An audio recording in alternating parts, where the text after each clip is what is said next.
সবার ঐক্যমতের ভিত্তিতে চলতি মাসের মাঝামাঝিতেই জাতীয় সনদ তৈরি করা সম্ভব হবে বলে জানিয়েছেন জাতীয় ঐক্যমত কমিশনের সহসভাপতি অধ্যাপক ডক্টর আলী রিয়াজ।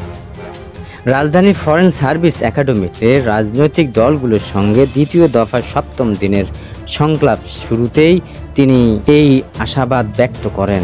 রাজনৈতিক দলগুলোর উদ্দেশ্যে আলী রিয়াজ বলেন, দলীয় অবস্থার সবার আছে, আনুষ্ঠানিক অনানুষ্ঠানিক যোগাযোগের আশাবাদী আমরা। প্রতিদিন হয়তো অর্জন করছি না, এক জায়গায় পৌঁছতে আশাবাদী আমরা। দেশের মানুষ আমাদের দিকে তাকিয়ে আছে। তিনি বলেন, সংস্কারের ব্যাপারে নতুন প্রত্যাশা করছেন। সংস্কারের ব্যাপারে মানুষ প্রত্যাশা করছে। প্রতিদিন আলোচনা না হলেও আমরা এক জায়গায় পৌঁছতে চাই। দেশের স্বার্থে সংস্কার আলোচনার অগ্রগতি প্রয়োজন উল্লেখ করে ঐক্যমত কমিশনের সহসভাপতি বলেন, আমরা কেউ পূর্বের অবস্থায় ফিরে যেতে চাই না, তাই দেশের স্বার্থে আমরা বিষয়টি বিবেচনা করুন। যে অঙ্গীকার নিয়ে আমরা গত জুলাইয়ের ঐক্যবদ্ধ হয়েছিলাম তার কতটা অর্জিত হয়েছে? আমরা কি শুধু নিজেরই ও দলের স্বার্থ চাইব, নাকি দেশের স্বার্থও দেখব? আমরা আশা করি বেশিরভাগ বিষয়ে রাজনৈতিক দলগুলোকে একমতে নিয়ে আসতে পারব।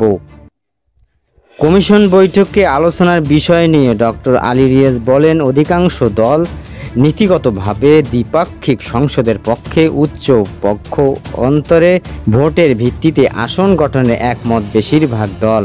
তবে কিছু দল একমত হয়নি। এই দিন বেলা 11টায় জুলাই গণ অভ্যুত্থানে শহীদদের প্রতি নীরবতা পালনের মাধ্যমে শুরু হয় এই বৈঠক।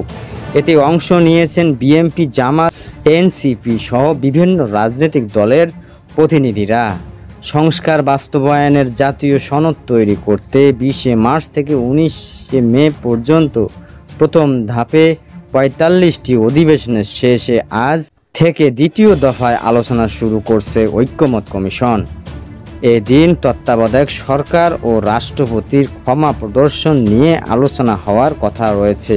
একই সঙ্গে আলোচনা হতে পারে অন্যান্য অমীমাংসিত বিষয়ে।